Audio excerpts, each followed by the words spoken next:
Hey, what's up, everybody? Thanks for joining me this week for the podcast. Today, I've got the privilege of talking with Richard and Mona Gregory with Buck Creek Meats. I found Buck Creek a couple of years ago when I was looking for clean, grass-fed protein. They're awesome. I've known them, become friends with them, love seeing them at the farmers market, and we're going to talk about their business. We're going to talk about how food is medicine. We're going to talk about how COVID has affected their business and how working together as a married couple, building a business, has brought them closer together. I hope you enjoy it.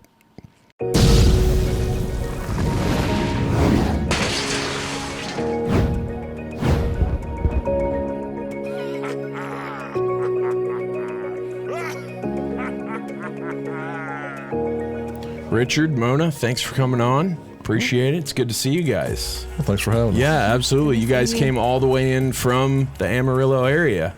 Well, just for this, I wish, but I know you had other stuff going too. So yeah, from Paducah, Texas. That's awesome. Glad you guys could carve out some time.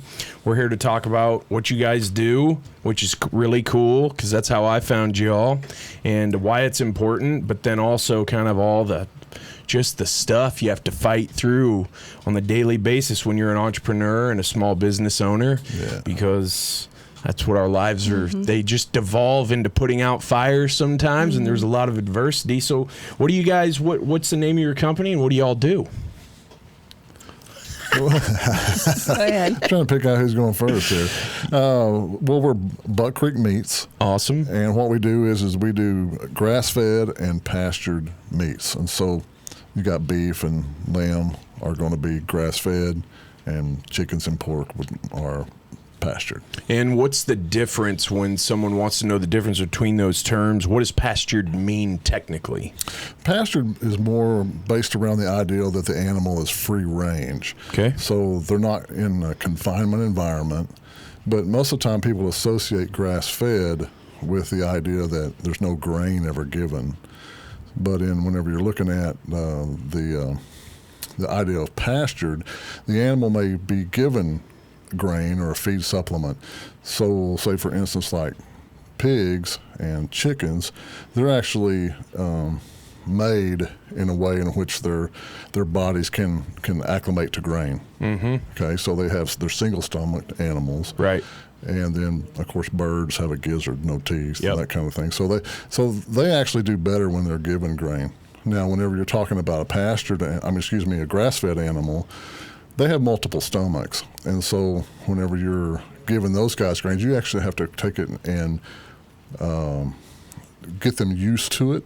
You can't just switch them over to it. If it does, it actually raises the pH in their stomach, and whenever it does that, it changes the way they lay down fat and stuff, and so that's one of the things that makes it healthy. But the big thing is that you'll kill the animal if you just take a cow and put it on grain when it's never had grain before. It won't live. So are you guys breeding a lot of your own from the start? Are you bringing stuff in and transferring them over, bringing livestock in and transferring them over? You kind of mix those two up. Yeah, the answer to that question is yes. So we do have a herd of cattle, and we have a flock of sheep. So with that means that we have females of those, and we also have the males. And so we breed them up and then have the babies, and then we raise the babies. But on occasion, we'll run short, and we'll buy from other farmers and that kind of thing. Gotcha. So you got to supplement your flocks and herds sometimes when demand calls for it or when something unexpected happens. One time you and I were talking, man, this might have been a year and a half ago. We had some real bad freezes, I think, and you guys lost some animals. And so that might be a time when you bring in, how long does it take you to transfer the animal over, the grass-fed animal over from what they were eating to grass so it doesn't harm them, and then so that they can get acclimated to it? Well, our calves, our cattle, our livestock, our sheep, and our cattle, they never do have any grain. So there's no transferring back. Right.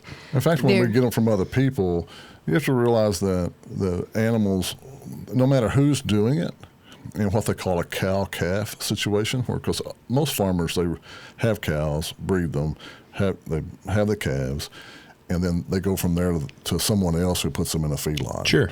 Okay. And so that's the same thing that we used to do back years ago. But now whenever you're bringing in an animal, they've never had grain or anything. So it's not like we're having to convert them back over.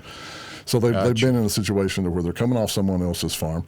We know those people generally, and we do females only.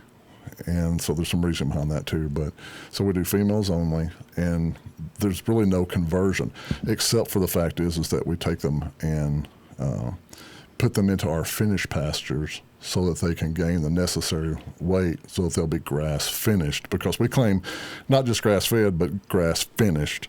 And finishing is a technical term that's accepted within the beef industry. And what that really means is that the animal will gain a minimum of 1.7 pounds per day for the last 60 to 90 days of its life. If it hasn't done that, then it's not technically and by definition finished. So most people confuse that. They think that means finished means that it just went through the end of its life when it was finished. Yeah. And that's not what it means. It's pretty technical. Yeah, it's something that you have to do. Generally, our animals, when we put them on finished pasture, will gain between 3 and 5 pounds for the last 69 days. Every day? Yeah. Wow. That's pretty incredible. I mean, for people who didn't grow up, I grew up on a dairy farm. We've talked about that a bunch. Yeah. But for people who haven't grown up around animals or around the food that they're then going to be eating, don't realize, the life cycle of an animal, the fact that an animal's gaining 3 to 5 pounds per day for the last 90 days of its life is pretty amazing to people. Grass. Yeah, especially to people who are just hearing that. How difficult? So we live in Texas, and I mean, it's not. It's hot here. So how hard is it to keep your food source for your animals up and maintained and sufficient, especially when we go through droughts around here? Sometimes summertime it won't rain for 100 straight days. Right. Pretty difficult to keep that grass up, keep them with enough to eat all the time, or is that just sort of a thing you just kind of roll with the punches there? No, we actually have a process that we've gone through. So I wouldn't say it's scientific, it's more artistic as far as how you're trying to put it together. So basically what happens is that we have permanent perennial pastures. Yeah. And they're of different old-time grasses that aren't as of high of value. And what we do is we'll put put the cows on that. They'll calve on that particular type of grass, and that will raise them up until we get ready to wean that calf.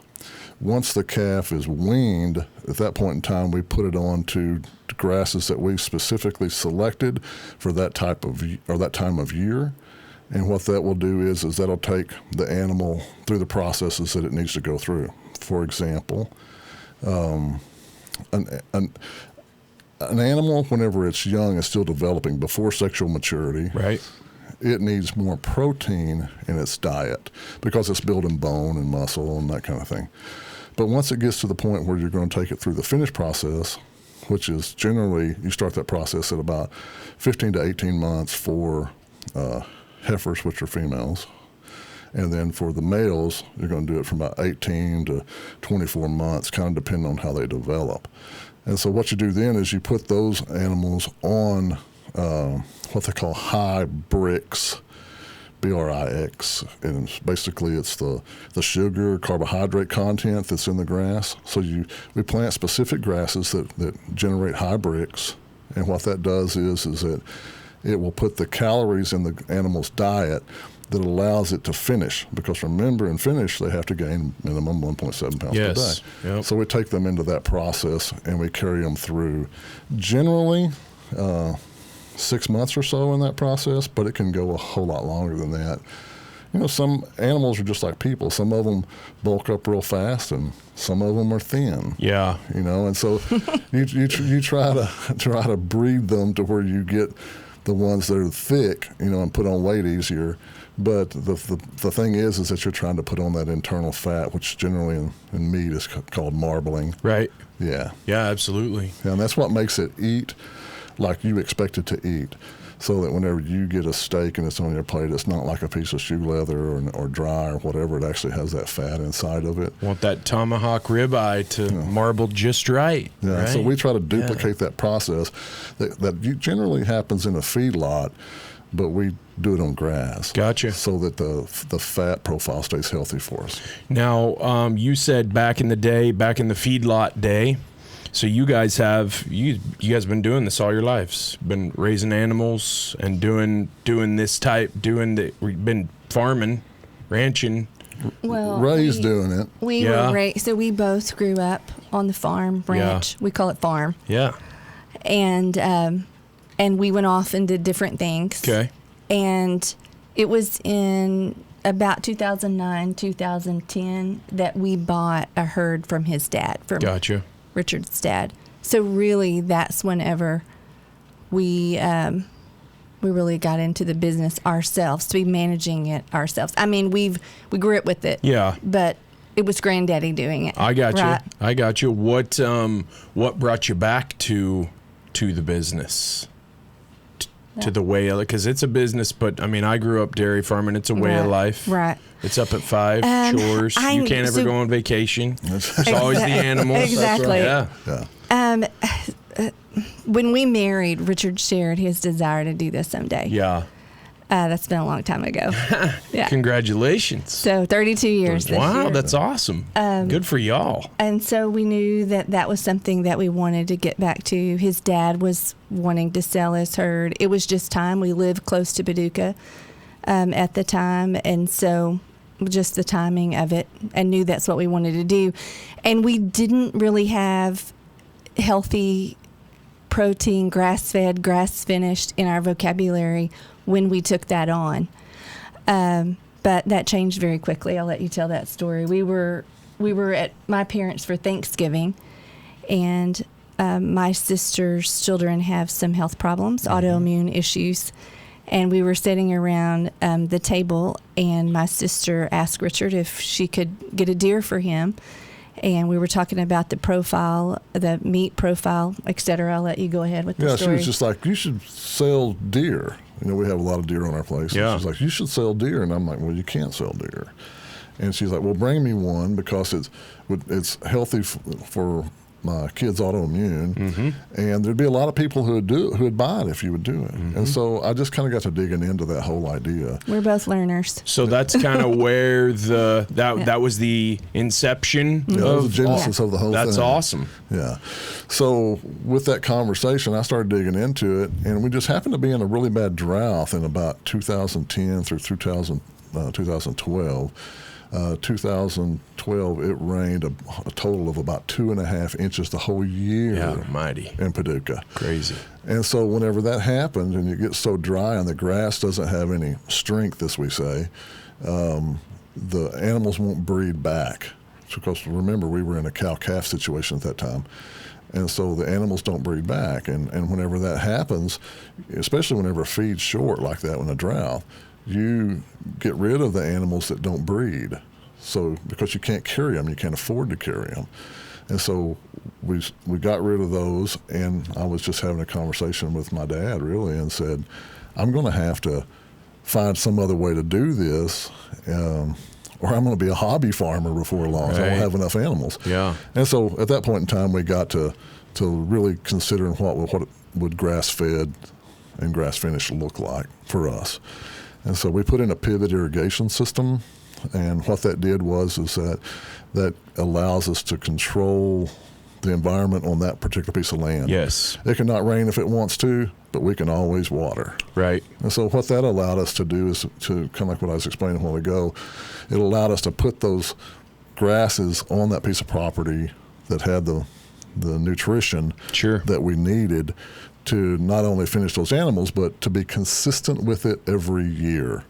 Because some years it rains and some years it don't. And so those guys that don't have that type of thing, irrigation, then they're going to suffer in those years that it's not. And we hopefully has kind of taken that out. And then we did another thing at that point in time, too. We did hydroponics. You familiar with that term? You bet. Yeah, so that's, basically just growing grass without dirt. Right. You associate it with either tomatoes or marijuana or something like that. A lot of people do that kind of thing. But what we do is we actually grew grass in it, and that helped us to kind of bridge that gap whenever it was. Are you still so doing dry. that? We still have the ability to do it. Yeah, when you need to. Mm-hmm. It's very labor intensive. Yeah, I'm sure. And so we stay away from it if we don't have to do that. But we do rely upon irrigation. I mean, we're running that all the time. Yeah. Yeah, I'm sure. Just like crop farmers up in the Midwest, running pivots, keeping them, because without, unlike other protein growers, you can't just bring it in, and you got to grow it, right, for it to work, for the process to work properly. It would seem to me, and I had did a lot of research, and that's how I found y'all too. But I found y'all only 2 years ago, so. It seems like 09-ish, you're at the vanguard, at the tip of the spear with regard to this grass-fed thing, because that's it's really started to pick up steam in the last, 36 months, at least from what I see, in terms of it being in vogue. You can actually go into a big box grocery store, and there is grass-fed on the shelves now, down to bison sometimes. Yeah. Whether or not it really is, who knows? But, I mean, it is now much more popular than it was. Right. Back in 09, did you feel like you're taking a bit of a leap of faith, kind of starting down that path when she said, bring me a deer because of the autoimmune, or is that kind of how it was? I remember when we finished the first 6 animals, wasn't it? Something like that. And we were like, what are we going to do with these? And, and how are we going to sell them? Right.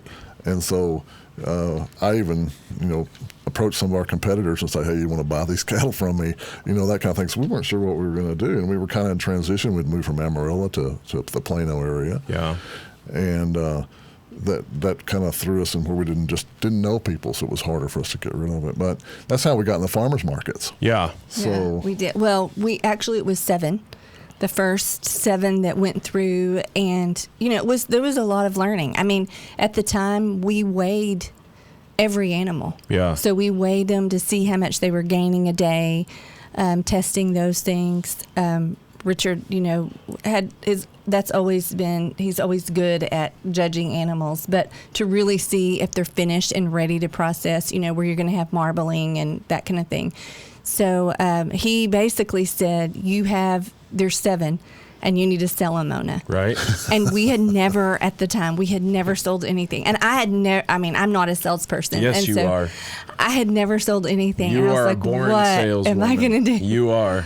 Well. And if this doesn't work out, I've got a job for you. Okay. Absolutely. 100%. But I was actually scared to death. I'm sure. Yeah. Yeah. I was very scared. And I would also mention, I think, so Richard's the entrepreneur, like that is his, he's always had ideas. Got the vision and the ideas, yeah. And I get a lot of satisfaction from work and staying busy and that kind of thing. Yeah. So we work really well together. But I was also diagnosed with an autoimmune disease in 2009, and then later another one.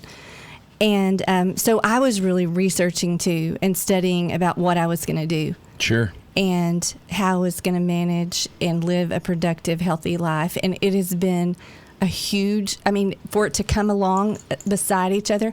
I think he could have convinced me had those not happened to me, but it was kind of the thing that made me have a passion for it. And I didn't talk about it a lot initially, but as I saw my own body just heal, and learned about, well, basically, we would just say eat meat and vegetables, right? Just healthy meat and vegetables. But just cutting those things and changing my lifestyle, seeing my nephew and niece, and just how, food's your medicine. And so I got on board. Yeah. And I'm one of those people that I probably would have had to experience it to believe it. And I think that's one of the reasons why we've been able to keep it going. Sure. when times were difficult, or like, well, can we keep doing this? It's a passion project a little bit for you, isn't it? Yeah. Right. There's some higher profile stories going around. I don't know if you know who Jordan Peterson is. And his daughter. Mm-hmm. So big time autoimmune, and couldn't figure out what was going on, and has now figured it out through a kind of a carnivore diet type thing, but all grass fed, and very simplified it all the way down to she doesn't even eat vegetables, but it's completely solved all of her problems. And even Jordan has gone with a similar nutrition plan, which has solved a bunch of issues for him as well, down to depression, which a lot of people don't understand, that the way your mind works is directly attributable, if not completely attributable, to the way your gut is working. Right. And if you are allergic to grains, which a lot of people are, and they don't even know it until it starts revealing through an autoimmune disease or skin issues. A lot of people have skin issues, and they start going to a dermatologist, they think, right? They don't. And Western medicine, the first thing that comes out of a doctor's mouth is never, what is your nutrition plan? It's here's a pill, or it's let me cut you and research you and figure out. And like you just said, food is absolutely medicine. So if this hadn't been something that you were actually passionate about because your health was directly attributed to, I mean, do you think you guys would have thrown in the towel a few times? Or well, I think that for us, what really happened, like with Mona, her finding that out about herself, but we also had a lot of customers who came to us, and that's why I found you. And they're saying that they've healed all different kinds of things with their own bodies, and right down to the cavities in their teeth, that kind of thing. And so, I mean, for me, it's like way out there, far-fetched. I mean, but at the same time, you can't help but watch what happens to these people and believe it. But it's not way out there, far-fetched people saying that. It's not Willie Nelson on a 4-day bender who's saying that to you. It's real people. That's right. Who are at the end of their rope, and they're like, I don't know what to do. I've talked to 10 doctors. They're all telling me that I'm screwed. Because they don't know what to do. And then it all comes back to, what are you putting into your body? Because that affects how your body repairs itself and builds itself. And if you are looking at your nutrition as, these are building blocks. And if you build a building with bad building blocks, the building is going to fall down. And yet, here we are, the most obese culture on the face of the planet, with life expectancy, I can't talk today, plummeting, and no one, well, it's becoming more and more popular to consider nutrition. But for the most part, it's either too hard or it takes too long, and we're all about convenience and speed. I found you because, yes, people in my family had issues, and we couldn't figure out. So then it was this quest to start cutting things out, especially staples. So corn, soy, all the grains. Yes, dairy. And then when you think about your protein, if you think about what you're eating when you're eating an animal, you're actually eating the sun, right? Because the sun is what causes grass to grow, photosynthesis. The animal eats that, the animal grows, you consume the animal, so that sounds a little far-fetched and out there, but it's totally true. Well, here, I'll tell you a story. Whenever, back in a previous job that I had, one of the things we ended up with was a lot of shredded paper. We were in the document security business. Gotcha. And so we had bales and bales of this shredded paper. And this was up in Amarillo. And Amarillo in the general area has a lot of feedlots. Yes, they do. You can smell it when you go through Amarillo, That's right. So there's a lot of feedlots in the general area. And so I had some managers of those feedlots call me and say, hey, can we buy that paper off of you? And I said, what in the world do you want this paper for? I thought, well, it's got to be for like bedding or drying something, or something like that. And he said, no, we're going to take it and put a mineral pack with it, and then we'll put carbohydrates with it. And I'd already kind of learned at that point in time that one of the things they were doing was taking a lot of stale cookies and candies and feeding that to cattle, along with chicken manure. And then one of the things I do too is candy. The sensitive, the gluten. I wanted to say, I wanted to say glucose. No, that wasn't right. Okay, so they use gluten. They put all that together, and then they mix that with paper as a fiber. And that was the feed that they were developing for cattle at that point in time. And so there wasn't anything in that that's natural and that belongs. Mind-blowing. It belongs in a calf's diet. So you have all these people with gluten sensitivities. Well, no one ever thinks about the fact is that their beef is actually fed gluten. Yeah. To help them to grow. Right. And then all that other crud that goes into them just to make them fat just for the sake of fat. Yeah, I mean, that's crazy. And That's I guess crazy. that brings us naturally to the next step, which is, I mean, that's commonplace. That's what's in any fast food burger. That's what's in almost any protein that's in any restaurant, even a nice sit-down restaurant. I mean, that is scary, and I think people don't put two and two together, and maybe until their life's on the line. And that might be too dramatic, but at least until they're uncomfortable doing what they're doing. Yeah. And it's starting to cause adverse reactions. And to think that that's been going on for a long, long time. Right? I mean, that's... And who's regulating that? Well, it's considered acceptable. Right. I mean, the people who come in and inspect the feeds and that kind of thing that the cattle eat, I mean, they're calling that an acceptable ration for that animal. I mean, think about this. It wasn't even just that. I mean, the paper that we were supposedly going to supply, we didn't do this deal, but the paper that they were supposedly going to supply, I mean, it had staples in it. It had, all the bindings and stuff off that might be in a glue. Have all the glues. It have all of those dyes and stuff that aren't safe to put in your food, but they're fine to put on your paper. And so they're feeding all that kind of stuff to those animals, and I mean, it's crazy. Yeah, I mean, it's shocking, but it's not, because we're talking about huge conglomerates that are running those. That's right. And it's all coming down to profits. Now, without profits, none of us can make the mortgage or any of that. Obviously, we're all in business to make money, provide for our families, hopefully provide a better life for our families than was provided for us. That's the goal, right? Yeah. But actually doing something that helps people and improves their health, that's got to be just wildly, I don't know, fulfilling for y'all in terms of what you do for a day for work. Yeah. I think when Richard mentioned earlier, sometimes surprising, those were the early days, because I think you're referring to the cavities that were healed.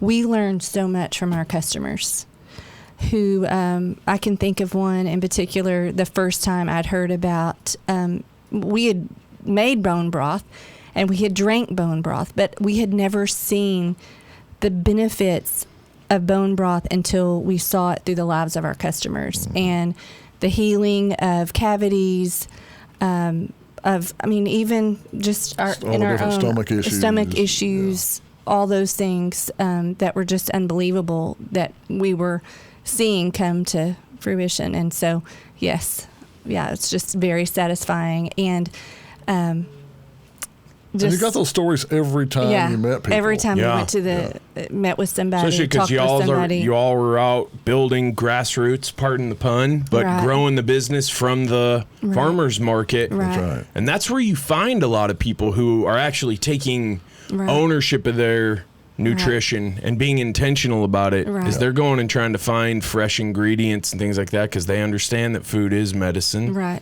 Yeah. The way that you've built it and continue to build it, you're still in the markets consistently, but you're shipping. Where you? I mean, you've got clients from how many different states buying your products now? Most folks are from Texas. Yeah. Of course. Well, that's where smart people live. Okay. So, yeah. Yeah. But we do have a few customers from Louisiana and Mississippi, a couple from California, some family members from California too. Where else? All those California people will be Washington. They'll be Texas people soon. Yeah, that's what they tell me. Yeah, you won't have to ship it as far. Yeah, that's what they tell me. A couple of them. So Washington, okay. We've been shipped to Alaska. Yeah, that's crazy. But one time we shipped to Alaska. Yeah, a whole quarter beef. That's awesome. No, that was to California. We did, but she did have a large order to Alaska. Little hole in the wall. Yeah, and I've told you about my cousins who are up on Whidbey Island, and they do something very similar.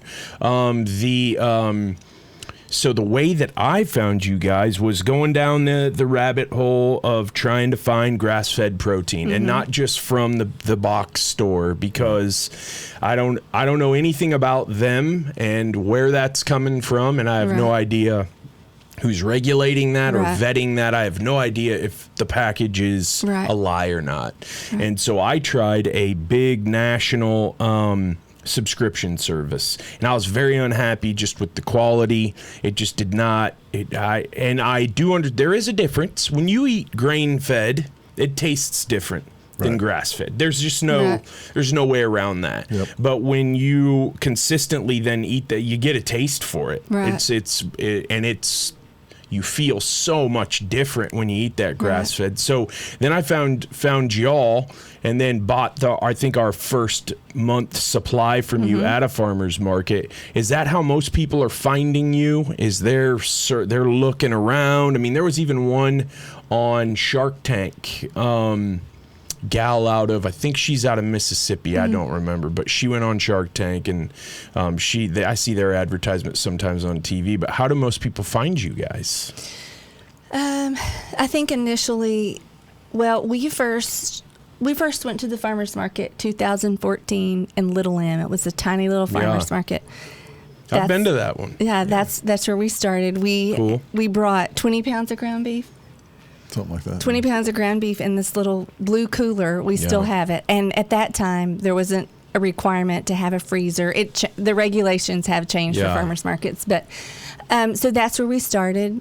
And it was really word of mouth, relationships with customers. Those initial customers in Little M, we know many of them. And many of them I would call friends. Awesome. Today. They're still buy from us, and they're people that I know, have prayed for, have thought about often, have met sometimes for coffee. I mean, I know these folks, delivered to their homes when they've been sick or whatever. Oh, wow. And so that was just kind of same in the other farmers markets, just the relationships built. And I guess everything's changed with the coronavirus. Yeah. It very much shifted our business. Yes, yes. Yeah, Mona referred to it today. Actually, she said it was like the death of one business and the emergence of another. So for us, I mean, it came down to whenever they started canceling the farmers markets. I mean, that's where the vast bulk of our business was coming from at that Almost point in time. all of it. Yeah. And we had a small little subscription part that we had started sometime before. And whenever the coronavirus thing hit, they shut down all the markets. And so immediately we had to transition. And so we pivoted and started trying to really push our customers towards the subscription boxes, ordering online and then doing subscription boxes. Yep.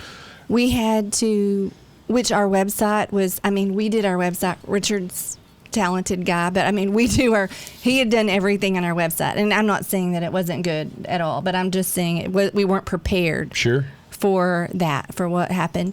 We had to pull almost everything off of our website. Mostly we just communicated directly with the customers that we already had and said, we'll try to meet your needs, because we were at the same time, our processors where we process were not allowing us in just like they would normally. Where you give our processor a call and say, hey, we'll be there in 3 weeks. We're bringing these in to process. That changed immediately. We're trying to get through on a phone call, When you finally get through, it's like, we're sorry, we don't have anything for 6 months. We're scheduling a year out now. But what about us? We've been your customer since 2013, 2014. So it really has. It's like Richard said, for me, and you know me, Jess, you met me at the farmers market. It's just where I thrived. I love people. I love hearing their stories, talk about, what's helping them, and just all sorts of things about their families. how their dogs are doing. I mean, just everything, and have really deep relationships, I felt like, with them. So it has felt like a death of one business. Yeah. And a rebirth of another, and just finding our way in that. But so we did pivot, and we did have lots of people, and added some others on. There was, when you've been we had been in the business so about 6 years, and so there's people who considered themselves customers, and I did too, but I only saw once a year. Sure. Or maybe sometimes every year and a half, and those people came out of the woodwork and begin to order. So it really was. So we've just been shipping ever since that all started, and we haven't been back to the farmers market. We haven't really been able to. Yeah. Just because of supply, and just also it was on and off initially. So yeah, I have really grieved it. I know it kind of sounds silly. No, I've had doesn't. some friends in my past that had shops and boutiques, close friends of mine, closed it and said, I really mourned for a couple of years, and I couldn't relate. I can now. Yeah. I understand. I very much missed people, but I've also I've met a lot of other people, and it looks different, but we do believe in what we do. It's kind of like what you said earlier. Is that the reason? It is. I mean, it is. We believe in what we do. We've worked really hard to do it, and we've seen so many people helped, and it's what supports us and our family, and so we've kept on. I love that. I mean, obviously we've all had to pivot, right? In this last shoot, now it's like going on 8 months or whatever, and who knows how much longer it's gonna continue on like this until restrictions are fully lifted, if they ever really will be. I don't know if people will congregate ever again like they once did, just because of the mass hysteria and the fear around all of this. Do you plan on going back and doing the farmers market thing again if they open back up, or you think you'll concentrate more on the online type? You can probably already tell from what I've shared, it has been a very difficult decision. A very difficult decision. We are not planning on going back. For one thing, there's a lot of factors. I don't know how we physically could. So even whenever I think we're going, we're going to be able to do it, and I'm all about that. There's the physical things that we have taken on. I mean, just our persons of what we do, that we can't do both. And then there is the lack of supply. I mean, that's one thing about raising your animals. You only have what you have, so you can't do both. And so do you quit these customers to go back to... So there's a lot in it. And then we've also had... we can see the timing and needing to help our family. So my dad has been sick and had some different diagnoses this year that really requires... Well, I want to be there for my parents. Yeah. And so... I even think now, wow, what would have happened had this happened and I not had some of the time to be able to move things around to help them. And so, I don't see us going back. I mean, can you say more to that? I've been really slow to say that. Yeah. I think we've just even in the last week or two have really come to the final decision to say that we're not going to go back. Yeah.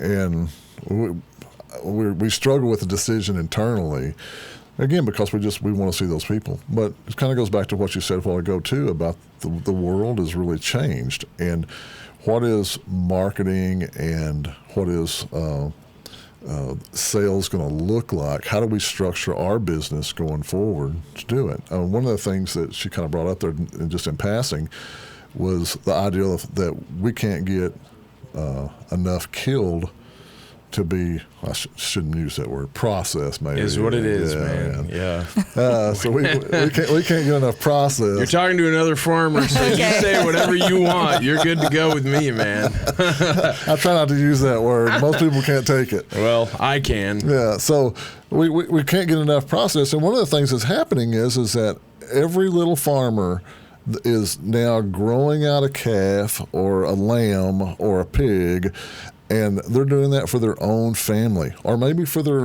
doing it, they've got 5 or 6 and they're doing it for, 5 or 6 families.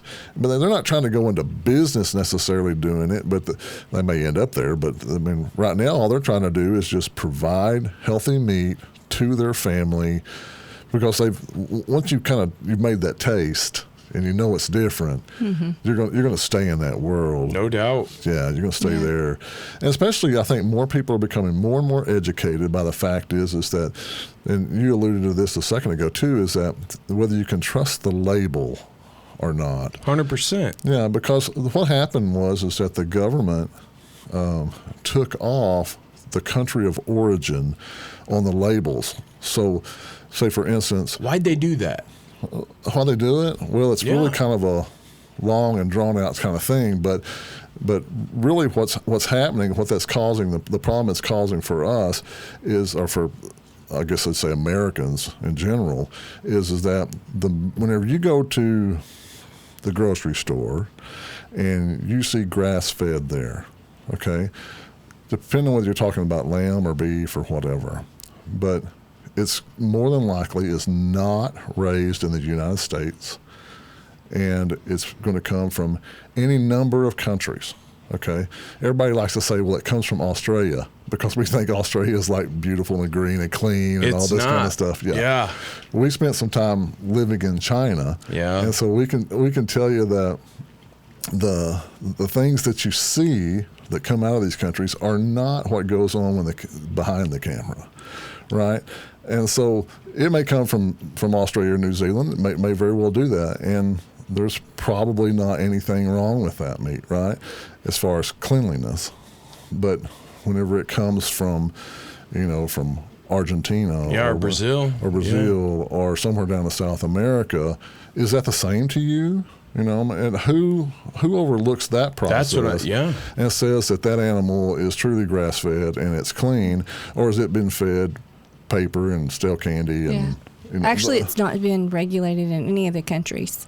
And I find that to be very ponderous, because the FDA is all too fast to not allow a useful drug, for example, on the market that could help save lives until it's passed through all the right studies and all the right hands and gets all the rubber stamps and all of that. And a lot of that can be political, especially with big pharma. And we're not here today to talk about big pharma, but we are, because if you really think that food is medicine, then that's as important as big pharma. And why wouldn't the government be interested in vetting those labels and where that's coming from? And why, when it's going in your body, do you make it less of a priority than what you put in your truck? If I pull up at QT and I put the unleaded spout into my diesel, I'm in big trouble. Same with the other way around. But you pull up to the dinner table and have no idea where that came from, or if what was said on the label was true, and it's going down the hatch, and you don't even think twice about it until you're, I guess, like we said earlier, suffering the adverse effects of your nutrition plan. But it's even worse than that, because I would say they intentionally try to deceive you. And what I mean by that is that if the animal is killed in another country and it comes into the U.S. as a carcass, it's a whole basic animal, primal is what we call it. So it comes in as that, and it goes into a USDA approved processing facility, and they cut it into steaks and grind it into hamburger and that kind of thing. Then on the label they can put that it's a product of the USA. When the reality of it is it is not a product of the USA. Absolutely not. Yeah, it's almost like making all the parts for a vehicle overseas and then bringing them to Alabama and calling it a Made in America Toyota. Yeah. And that doesn't make sense to me why a bigger deal's not made out of that. Although, when we first met, I emailed you a documentary that got me going on the path of that I watched with members of my family, and that was when we were just like, oh, never even put 2 and 2 together. We thought, oh, clean protein, you're good to go. What's that protein being built with? Right. Didn't ever even cross my mind, and I grew up farming. Right. So it's just it's a you know, seismic change in terms of the mindsets of people. Right. And I don't think that change really takes place until some people have to Right. make the change because they can't find a solution any other way. Well, you guys mentioned having careers before you started this. What were y'all doing prior to doing that, prior to starting Buck Creek? I was a teacher. Yeah, right on. I'm a teacher. Good. You seem like an awesome teacher. Yeah, I love teaching. I love students. I love people. Yeah. So I taught. Hey, somebody's got to love people. Yeah, somebody's got to love people. Right. I'm not one of I those actually people. taught in the communication area. I taught at West Texas A&M University, and then UT Dallas. And so public speaking, all those things that I don't particularly love, I taught students to do. And so, it was great. Loved doing it. And prior to that, we actually lived overseas in China for about 4 or 5 years. What were you doing over there? You want to share? Uh-huh. We were missionaries. Well, Awesome. should we say that over? We were Christians living in China. Yes. Okay. You can say whatever you want. What are they going to do? Yeah.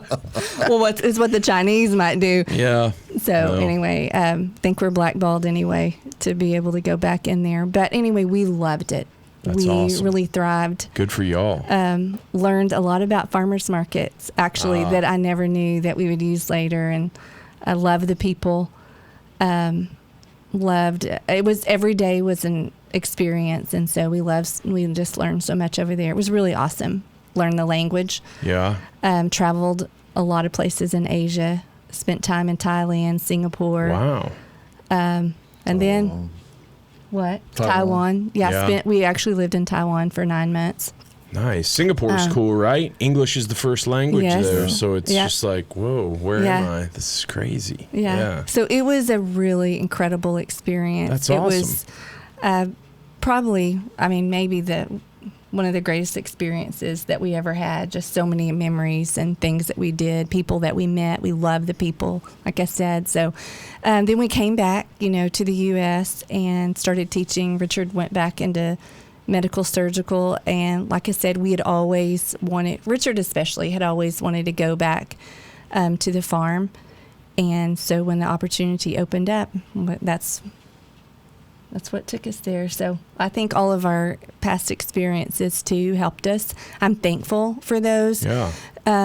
Because of the situation, you kind of mentioned it. Why would the U.S. government be buying these overseas carcasses? 80%, from what we hear, 80% of grass-fed beef in America comes from overseas. So, and then a lot of different things with hogs. There's just so many different stories that we read about and hear about. But, I don't think we could have survived those interim years given the situation on the farm. So many people in our little small town of Paducah, where there had been generation after generation of farmers left because they couldn't make a living. And I would say that we were part of that. We wanted to go to college, and we both have our education, but I think many more people would have stayed and worked the farm and made businesses out of the farm, and they just weren't able to because of the situation. I don't know all the ins and outs of why we couldn't make a living. Some of it had to do with the CRP program, and so many people put it into CRP where you couldn't touch the land. They're getting minimal payments. They thought it was a good deal, but it turned out to really be damaging to many small communities. But anyway, that's what we've been up to. Well, that's cool. You're back. I would say that any good entrepreneur looks back at their life and where they started and where they are now, and they can see how the experiences that they have, in the past helped them get to where they are now. What is Einstein's, one of his favorite quotes is, experience is knowledge. Everything else is just information. If you haven't experienced it, it's not real to you. Right. So, the whole, you guys helping people and we being started able to- two businesses. We started in China. ended up starting 5 bakeries Really? and an English-speaking school. Okay. So wow. that was a huge experience. And, of course, my first job was hoeing cotton for my Uncle Dennis. And then I had a business mowing yards whenever I was in high school. And then Richard and I had a yard mowing business that put ourselves through college. Really? So is that where y'all met? College? No, we're actually both from Paducah, Texas. Are you? Yeah. So you guys knew each other from just the way back then. Way back. That's awesome. Yeah, first time I went out with her, she was 15 years old. There you go. Nice. That's awesome. Wow. One of those high school love stories. Yeah, that like John Mellencamp sings about or whatever. Yeah. There you go. That's cool. Yeah.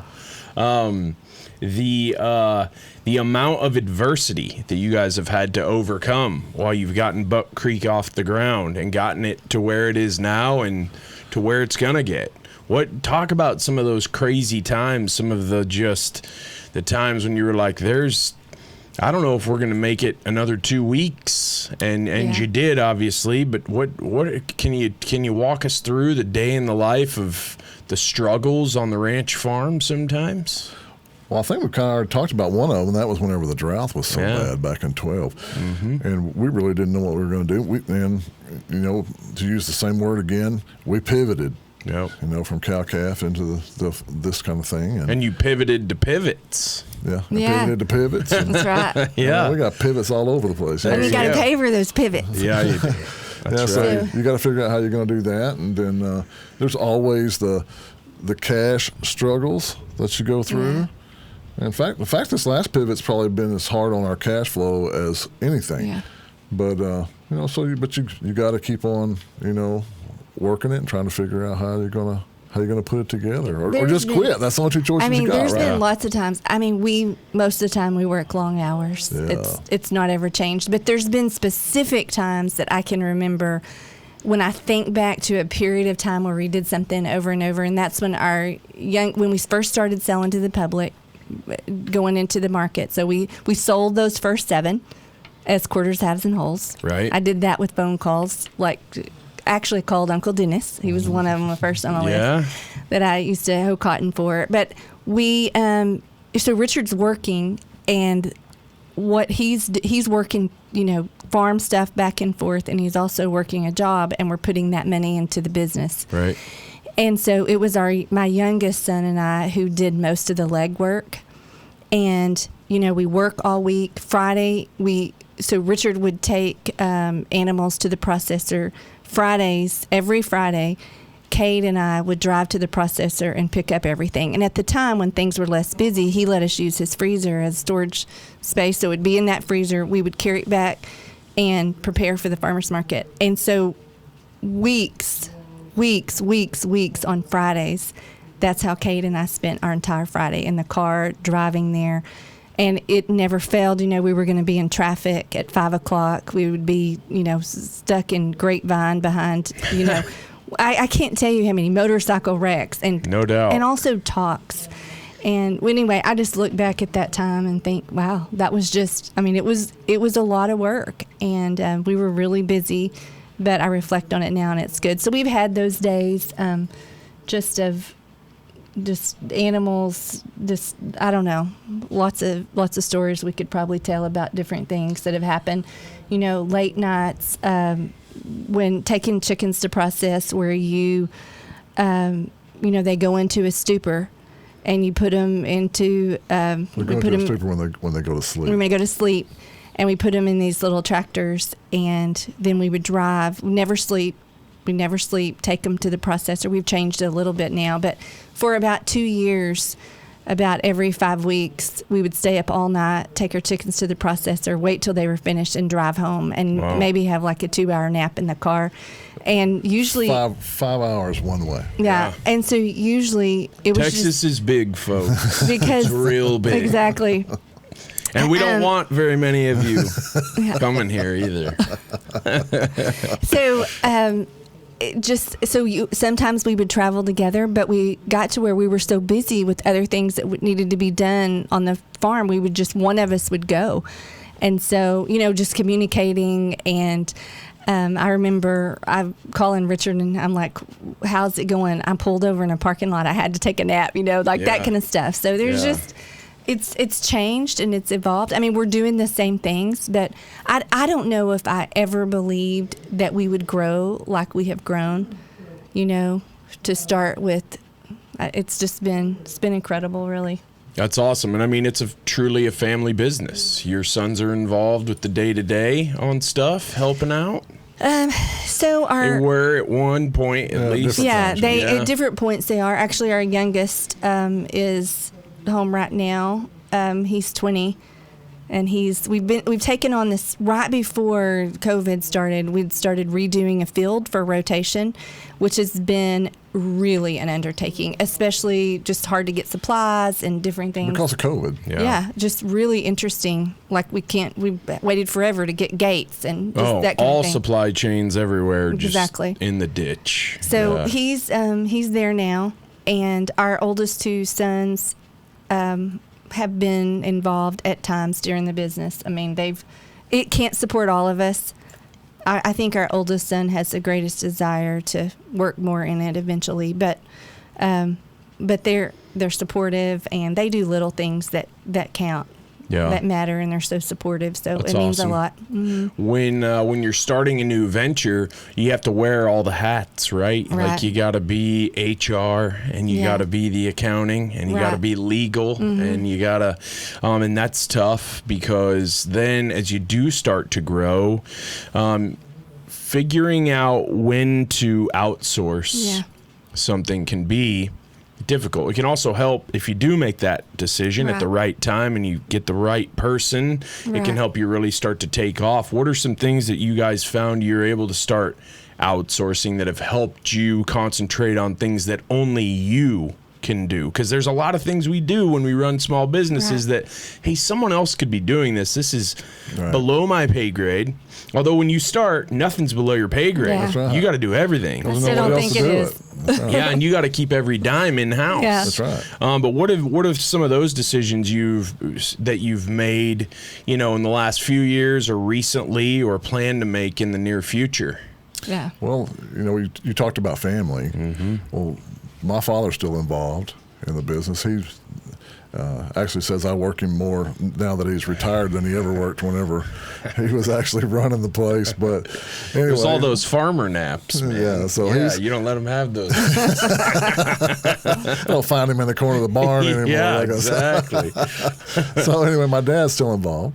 My brother is involved, and so my brother's kind of taken over the farm aspects of it in a lot of ways. My dad had kind of done that. My brother takes over more of it all the time, and that's just been in the last 4 or 5 months. Yeah, which has been huge for us. Gotcha. It's let us transition to more into the other parts of the business, and so I find myself less and less at the farm. It's more checking on everything, and they're still spending my money, that kind of thing. Absolutely. And so you got to check on stuff. Yeah. And so those guys are doing that, and we have different people also help them from time to time. And then as far as the other part of the business, like I said, we've got a marketing guy that's helping us some with social media and with some other aspects of our business, and that's been really helpful. And so we're trying to do everything we can to continue to grow the business, but it's hard to know what to let go and what to keep. So I still communicate with everybody, which I love doing that, and I do all the bookkeeping and nice, all those sorts of things, and supplies now. So we need different supplies than we did, and just that kind of stuff as far as like tape and boxes and those kinds of things. But yeah, it's been. We do a lot of $7-10 an hour jobs. Yeah, that's okay. I hear you. Yeah, that's okay. Yeah, sometimes when you're the business owner, sometimes you're the stopgap. You're running around and you're picking up the slack wherever it needs to be picked up, so that the people who you've put in place in these other avenues or these other jobs can just do their job, and they don't have to worry about these other things. And and that's tough part about it too. If a young entrepreneur was coming to you guys and saying, "Hey, I want to get started," because I have people reach out to me all the time. "Hey, I want to start this. I want to do this. I want to do this," and that's part of the reason why I've started all of this. Okay. Because I have people reach out all the time, and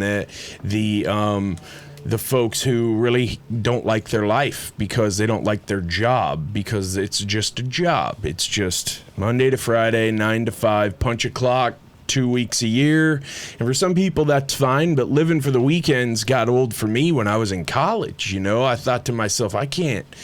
Just working a job for the next 40 years of my life sounds like I'd rather go take a header off a bridge than do that, So if a new entrepreneur came to you and he said, "Hey, what do I need to do to get started?" what would you say to him?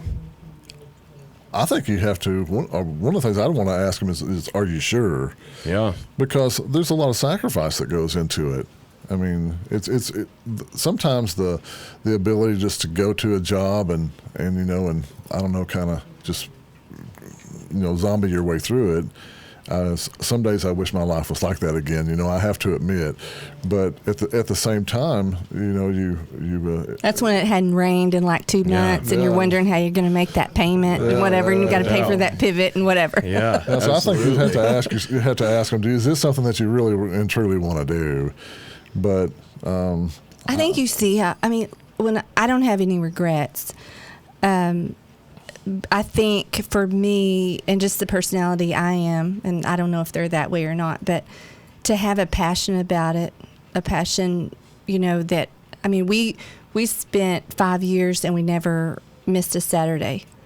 We work all the time. That's a different working for the weekend. Yeah, it's a different working for the weekend. That's right. And you're working for the weekend because you love what you do, but there are times when you make sacrifices because you're not going to be able to be there because you're working, And we took some times off. We did have some people help us occasionally, but I would say, yeah, if you have a passion for it, a love for it, and go for it if that's what you want to do. And it is, and sometimes I have to remind myself that, there's some days that might not be able to happen, but in the last 20 months we have 3 sons, and now we have 3 granddaughters. Yeah, that's awesome. Congrats. And I can work it where I can go see my granddaughters. Yeah.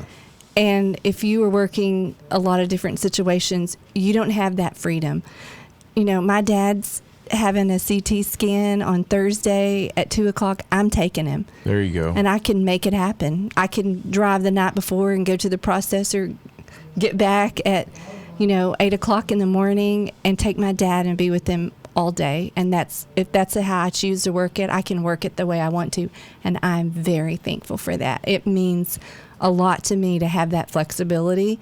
And that's very rewarding. And there's so many things that are rewarding in it, just the people, the achievements that we make. We're not ones to reflect on those, as you can probably tell, because we're struggling with this question, because we don't think about it a lot.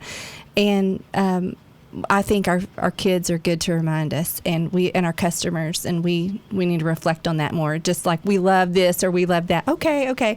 I don't think we always reflect on how much some of the things that we do and the hard work that we put into it helps and impacts other people.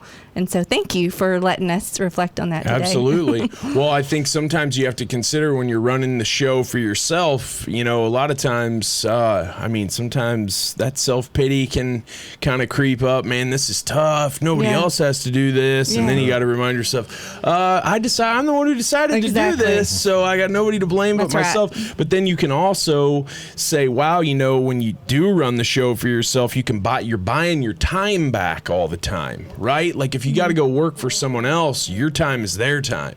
When you're working for yourself, your time's your time. If you want to spend it working, you can spend it working and building. But if you want to spend it with family, that's part of the reason why I encourage so many people. This country was based on the idea of those freedoms. If you want to go hustle, that's man. Right. Make something happen for yourself. And I think that's the word. Yeah. And hustling's fun. Absolutely. Exactly. You are a salesman. Absolutely. You absolutely are. I tell her that all the time. Yeah, she's a salesman. See, some of the best salesmen don't think they're salesmen, and that's why they're the best salesmen. And actually, you love people, so yeah. And most of the best sales. That must be why I'm a terrible salesperson. Oh, well. I don't like people very much. The advantages of running your own thing, they come with disadvantages too. But being intentional about building a business, super big part of it. Obviously, you guys are dependent on weather. COVID caught all of us by surprise. Yeah. You know, crazy. You guys were in China, so you probably saw some of those wet markets where this thing, maybe developed or every day. Yeah, crazy. What types of goals do you guys set for yourselves and for the business with regard to growing? Are you setting like 5-year goals, or are you setting 1 year and then 6 month and then 1 month goals? Mm-hmm. How do you guys do that to stay on track? Because sometimes, like we talked about before we went on air, your day can just devolve into putting out fires, and that leaves you as an entrepreneur or business owner feeling like you're spinning your wheels all the time. Yeah. So what type of goal setting do y'all do to stay on track? Well, I'll just speak for where I was before. So we talk about goals and have set goals.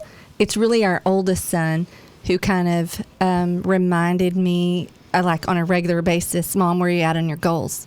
How you going on your goals? Because even though I'm a goal-oriented person, when it comes to our business, for whatever reason, it doesn't come real natural for me. Well, you're a worker, though, you said. Yeah, I am. Like you like to get in there and just go. Exactly. And sometimes that's how maybe you alleviate your anxiety. Yes. Is you just go. Exactly. 2 hours yesterday breaking down boxes and filling up the dumpster was very therapeutic to me. Gotcha. Okay.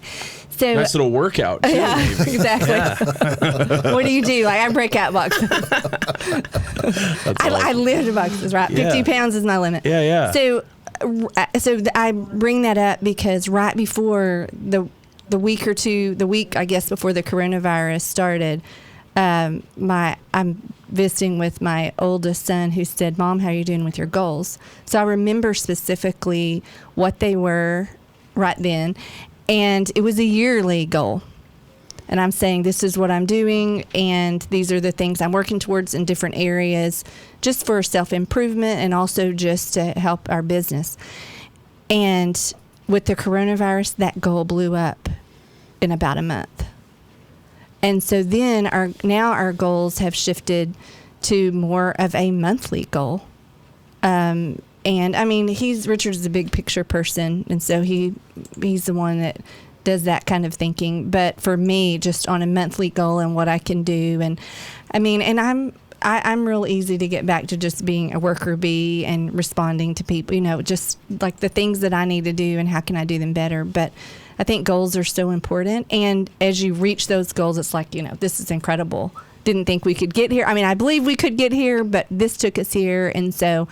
And even just like with our animals, the field that we're putting together and the way that we're fencing it and what we're doing with it, that has been a dream and a goal that's coming to fruition. So there's lots of different ways to lots of different things, not just how much we're growing, even though that's important. I have my personality, I have a problem sometimes with numbers.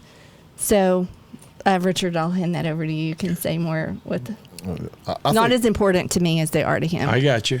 Yeah, but I mean, like she says, my problem with it is that sometimes I think too big. And so it's hard to put those goals in place if you're not thinking strategically along the way. Think small, play small, stay small, though. You got to think big. Yeah, so I'm always looking at something that's big, the next thing we're going to add to the farm, or the next way we're going to sell, or something along those lines, or, we change this field, we can add more animals, those kinds of things.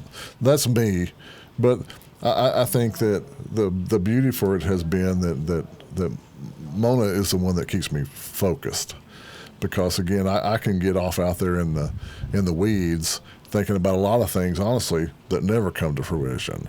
And so what she's allowed for me to do is to really kind of narrow my thoughts down and my goals down to what I think that we can truly become over this X period of time. The problem that I have whenever it comes to Mona is that sometimes I don't communicate those goals very well to her. And so I know what I'm shooting for and how I'm shaping us as a business, but she has no idea what I'm doing, at the same time. And so that can become very frustrating for her. That's when I say, hey, we need to have a meeting. That's exactly what she does. And so brew some iced tea, have a sit down. Yeah. Yeah. So the good thing about it is it allows me to communicate to her. Is sometimes she'll just come with, that's all I wanted to know. Just kind of. I'm ready. Yeah. Here I go. Let's go. Gotcha. I know a lot of entrepreneurs loop their significant others in with them, in the business venture, because when you are starting out, you're so exposed, right? And if you just start bringing people in who you might loosely know, or maybe they're even part of your family, but they're your extended family or whatever, you don't know if you can trust them. So you're working with your spouse and you're working on making your living, but talk about the challenges that presents, because I know that that's a challenge for me on a daily basis. Sometimes I'm talking to my significant other like I would talk to, one of the field crew or something. Just real stern, matter-of-fact, pragmatic, kind of snapping. And it's the middle of the day, phones are going off, it just is what it is. And it's difficult. And you mentioned communicating, but what are some of the challenges working with each other every day? Do you guys need some time away sometimes, or how's it work for you? Well, sometimes we need some time away, but it doesn't always work out that way, right? Yeah. Because you don't have the ability to get away sometimes whenever you want to. Mm-hmm. I think, we both go through those times, and, we're pretty open with each other, and we'll be like, why are you snapping at me? Yeah. We're on the same team, right? I mean, we say those kinds of things to each other. We're really agreeing, but we're, you might be kind of the devil advocate for the other one's ideas, or sometimes you're just you didn't have your coffee that morning and you're just being, a peckerhead about the whole thing. But at the same time, I think that at the end of the day, for us, especially I think we really grew into this when we were in China. I would say. But at the end of the day, she's the most important person in my life. Yeah. And so whenever, I can get as mad as I want, or as maybe I don't want, but as mad as I can during a particular period. But at the same time, at the end of the day, I want to be right with her later. And sometimes we don't do that with coworkers or whatever, but when it comes to the spouse, I think that's. You mean other family members? Okay. Well, you're in the foxhole together, right? That's right. Like if you're with someone and you've made a commitment to them to be with them for life, sometimes when you first get together with someone, you don't think, oh, we're going to be in business, but you kind of when you get with someone, you sort of are in business together. Right. If you're really looking at it that way, we're equal partners in the business of life. That's right. Sometimes I've found that it can actually enrich that partnership when you start to build a business together, because you're really starting to see that your teamwork is having actual tangible benefits, right? Yeah. The bank account starts going up or just whatever. You're able to take on some more feed land, or you're able to bring on some more livestock, build the business. And that's a result of the fact that you've been able to build a synergy with one another that's way beyond romance and all of that. Right. It's, hey, you are the person I wanted to spend the rest of my life with, and the reason for that is because you challenge me and because you make me want to be a better version of myself and all of that. Have you found that building this together, obviously being missionaries in China, that's not something that every couple has that experience, so that's probably was a great foundation for this, but have you found that as you've built Buck Creek together, it's strengthened your bond? Yeah, I would think so. I definitely think so. Yeah. I think what Richard said at the end of the day, and he often says that to me, like maybe you could say it from my perspective. I mean, that's not that we don't argue, but over certain things, I just love you too much to fight about it. And I've also learned he is the entrepreneur, really. Like, that is his gifting. So we both have different gifts. And like you said, you come together, you put together the business, and you appreciate one another's gifts. And I've learned that there's been times, especially early on in our marriage and then in our business, that I should have just taken a little bit more time to listen. And if that, and as he fleshes out that idea, instead of putting down that idea initially, to give it a little more time, I can always go back and say, no, let's not do this.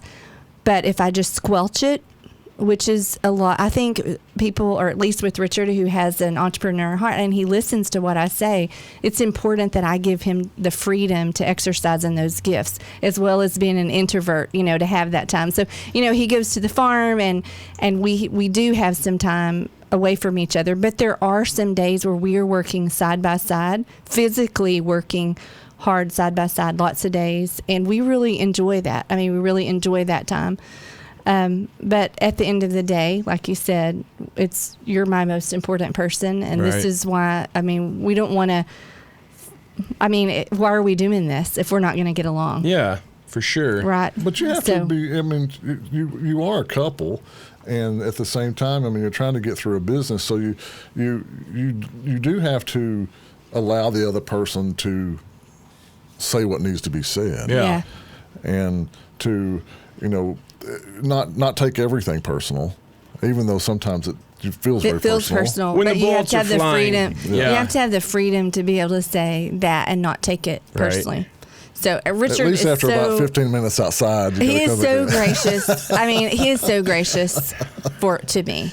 Like, there's so many mistakes that I've made, things I've said, or different things that I've done that were probably not the wisest. And I'm actually sometimes shocked at how gracious he is to me. So I'm really blessed, and we're thankful that we work really well together most of the time. That's awesome.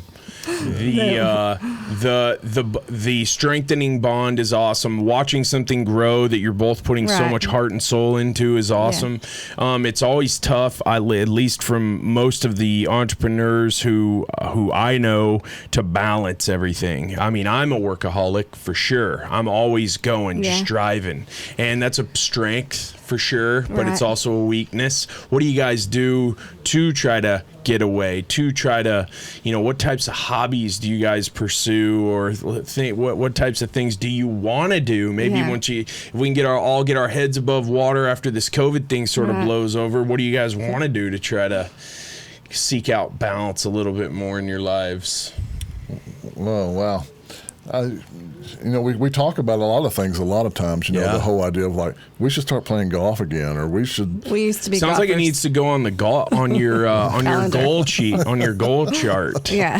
Sounds like it needs to go on the goal some chart. of those kinds of things. We talk about them, and then at the end of some days, I'll be like, we should have went and hit some golf balls today, but it's dark now, Right. that kind of thing. And so I think for me, the only thing I can really take for granted whenever it comes to those kind of things, of release for me, is that at some point in time in the day, we just spend time with each other that's not work. Mm-hmm. Yes. And that came a couple of years into the business, maybe even 3 or 4. Yeah. Because there were seasons where we just talked about the business so much, and it was fun, and you're dreaming and you're thinking, oh my goodness, this happened, and there's so much excitement. And then there's a point where you have to be able to separate it and just spend time drinking coffee and talking about our grandkids, and Sure. and looking at pictures of them, or even talking about one of our goats or whatever. It might relate to something like that, but you're not really talking about the business. And we spend good time doing that. We generally, the start of the day is like that for us. Mm-hmm. We spend it together. We spend together, and it's usually not work related. And then at the end of the day, we'll try to spend some of that time together. Maybe a little Andy Griffith here and there. Hey, there you go. Yeah. That's awesome. I love Barney Fife, man. Absolutely. Hobby for us. Yeah. Yeah. Andy Griffith, man. It's our hobby. I haven't thought about that show in a long time. You said talking about your goat, so I was thinking about that Mark Wahlberg Saturday Night Live skit, where he Mark Wahlberg talks to farm animals. Have you never seen that? No. Okay, I'm definitely We gotta go see texting it. you Okay. that We gotta watch YouTube it. link. The whole COVID thing, like we've talked about that a bunch here in the last hour or so, but is business up? Is it steady? Is it growing because you've made these pivots? And do you see it continuing to do that? We're just in the midst. This timing of this is here we are. Okay. Like we pivoted. This is serious pivoting right now with the decision this week not to go back to the farmer's market. I'll let you answer that. Yeah, our business really honestly exploded whenever it took place. We were held back by the fact that we couldn't get animals processed. The thing that happened to us was as the farmers markets went away and we pivoted towards subscription, we were able to divert inventory from farmers market to subscription that allowed us to continue to go and grow. And so we grew relatively quickly at that point in time, especially whenever, they ran out of meat in the grocery stores and all that kind of stuff. That really helped our business. Yeah, I bet. Yeah, but at the same time, since all that's happened, people are trying to really, I think, figure out where it's going to land. Yeah. Do they need to continue to do this type of, purchasing meat online, or can I go back to the grocery store? Right. And so that part's happening in the world, and for us, we're still growing, but much slower than what we did whenever that explosion took place. And so I don't know where that's going to come out. Have those supply chain issues that presented themselves when all of this started, have those unraveled? No, not completely. I wouldn't even say at all. That's one reason why it's not an option to go back there. Just like really, there's not the option to do it. So sure. So the subscription model helps you to gauge your inventory and where it's all going and how it's all going. Yeah. Okay. Gotcha. So there's only so many that we can take on more now more and want to. Now, yeah. But at a point we couldn't. Yeah. But it's really kind of hurt our relationship almost really with some of our older type customers because what they just see the fact is that there's more available. What they don't really understand about our business is our business transitioned to survive. Right. And so it went all into this subscription part. And there's no way for me now they don't understand why I'm still short. So how am I going to, or when am I going to build back in the farmers markets? Well, I still can't because I don't have the inventory to do it. And, all of that's taken up in the subscription model. And sometimes if we do have the animals to do it, then we can't process. So there is still that issue. They're booking, so when all this hit, we had a processor that we had used just a couple of times. We made the decision to call them like immediately when we couldn't get through to our other processor, which was just heart-wrenching, honestly. Like we thought we might be completely out of business. And this processor took us on just doing a little bit. And honestly, that saved our business. That kept us from having nothing for a couple of months, and so we're very grateful for that. And we are still we're continuing to use two processors, but they have booked past a year. So we're booking a year in advance. Right. I just checked our schedule with them this past week, and right now they're not taking anything past September. And I said, okay, so you're going to consider next September, are you going to consider us for October? Get back with us. Stay in touch with us. It's very touch and go. Yeah, because we have to have those kill dates. Or you're not able to provide for the customers that we already have. Because that's where our inventory comes from, and it has to come, and we have to be able to plan it. You bet. Because I don't know whether this next month, if we can take on, a handful of subscribers, or we can take on 25 subscribers or whatever. Unless we find out. Unless I know what's coming in. Yeah, there's a lot of chicken, egg, cart, horse here. Yeah. And there's a lot of that for a lot of small business owners. Yeah. Where you're out there and you're hustling and you're kind of having blind faith that, the back office stuff is going to solve itself so that you can fill your orders. Right. Because if you just go, I don't know, so I'm going to stop selling and marketing and hustling, then you're going to create, damage that you're never going to recover from, and that's the tough thing about running your own thing, right? I saw a chart the other day. I think it was just a meme online, and it was the emotional roller coaster of an entrepreneur. Like in the morning, everything's great. I'm the smartest guy in the world. Oh no!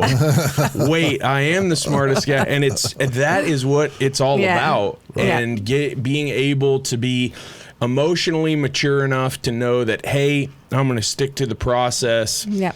I believe in what I'm doing. I'm passionate about what I'm doing, so that's going to see me through the hard times or the times when I don't maybe have the energy. I can rely on that passion. But then also just, hey, and I'm sure your faith has a lot to do with this, but hey, everything's going to be all right. Yep. And talk about that a little bit, how your faith has helped you make it through these last 6 to 8 months of just, it's the term uncertainty is just such a milquetoast term for what's gone on since February. I mean, it's just been absolutely crazy. Yeah. Well, just a reminder that we always live in uncertain times, but I think coronavirus has just brought that to light. So there's some good things with that.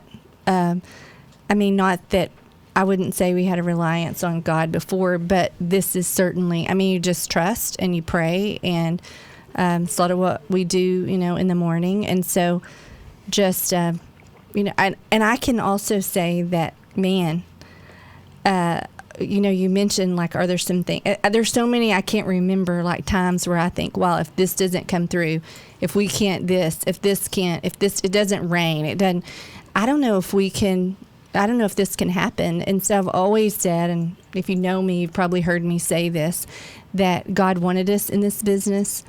We prayed about being in this business. He's made a way many times where there seems like there would not be a way. And he's sustaining us in this business. And as long as we're directed to do it, we're going to pursue it with all we have. And so it's very much impacted us. I think we've really missed people and community. That we haven't been around as many people. We're not meeting with people on a regular basis. So that has been sad and hard, especially given being away from the farmers markets, which felt like community to me. Yeah. In lots of ways, people that a lot of them ministered to me, so I hate to say it was my ministry, but in a way that it felt like that. It was, like I said, a lot of good friends, close friends, but it's definitely sustained us, and we're thankful, for the provision, and I think it's kept us going a lot of really hard days. So I don't know if you can. No, I think that's right on. I mean, the fact is that. To give you an example, here last week, I thought we had this processing thing whipped. Yeah. We found he was the greatest that morning. Yeah. What was it? Erwin? I'm the smartest. The smartest. I was the smartest. I thought we had it whipped, and I thought we had this new processor that was going to come online, and it was going to be great. And we traveled to where this guy was and sat down with him one afternoon and just kind of visited with what was going to happen. And the longer that we were with him, the more evident that it was, this is probably not going to work. Yeah. And so, you walk away from that thinking we're fixing to blow our business out. I mean, we're going to be able to provide as much meat as we need, dump the advertising, with the new processor, dump the advertising and stuff to it, and it's going to be fantastic. Yeah. and now I don't think it's going to work out. But at the same time, it's kind of like Mona said, is that you got to believe that God brought us to this particular point, and that He's going to see us through this point, and that's really all you can say. Yeah, and there's sometimes just like putting it in perspective. I'm sorry, go ahead. No, putting in perspective. I mean, there are times where something, I was great, and then, when you hit that place and you think, you know what, it's going to be okay. in 2 weeks, I wonder what I'm going to be thinking about. Right. And so just kind of putting it there, I can always call this. That's not going to work. I can always call this person and talk to them and talk through this particular issue. And I do. And I think we have the greatest customers in the world. No doubt. But I mean, like times like that where you feel like you may be letting somebody down, and then you realize you talk to them and they're like, this worked out better for me anyway. And you're like, okay, thank you, God. Just, sometimes just a little perspective. Definitely. And just pulling back and thinking it's all, this processor isn't going to work out probably. There's going to be something else. Yeah, sometimes where one door closes, a window or another door opens. Exactly. And there's probably a reason why maybe you felt led to go meet with this guy instead of just taking his word for it over the phone, right? Yeah. Which is probably a very wise move. Yeah, he was giving me all thumbs up over the phone. I'm sure he was. Yeah. Some people are great salesmen when you don't see him in person. When you see him in person, you see that body language, you start losing faith real fast. Yeah, that's a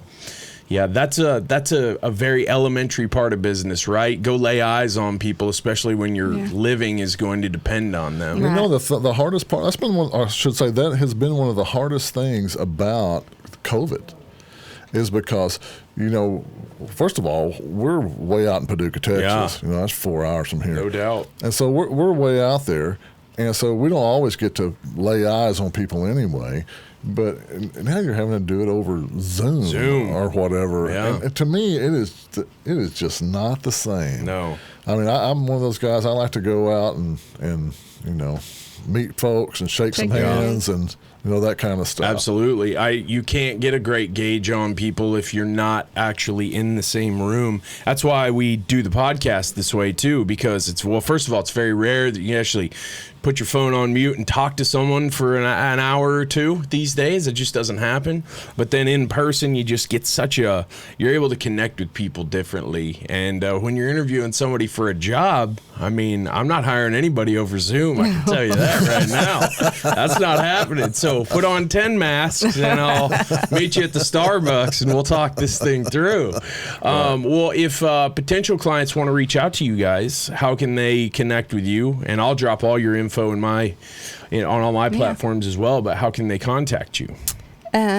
Always welcome to give me a call. All right, don't give your cell number out. Lots of customers. I'll send people to you. Yeah. Then our website. Yeah. Our website, and whenever they email us or sign up for a subscription on our website, they're going to be contacting me. So you respond back really fast. What's the actual domain name of the website? BuckCreek.com, or you can do BuckCreekMeat.com. Awesome. And you guys are on Facebook and Instagram as well? We are. Yeah, awesome. So people reach out. If anybody wants to reach out and mention the podcast, I know you'll take care of them. Maybe throw in a free Italian sausage or something on their package or something like that. Thank you guys for coming on. I appreciate your time. Hey, appreciate you very much. Absolutely. Thank you. That was awesome, guys. That was awesome. I hope you enjoyed that as much as I did. It was just a great experience talking with Mona and Richard, learning about how food is medicine, learning about how the grass-fed protein production and distribution world works. If you want to get a hold of them, you can always reach out to me on my Instagram at Jess from the Northwest. I'd also love to just get some comments from you, what you think about the podcast, either this one or any in the past. Feel free to drop a comment below. You can also email me if you'd like to work together live at autographconstruction.com. Looking forward to seeing you all next week.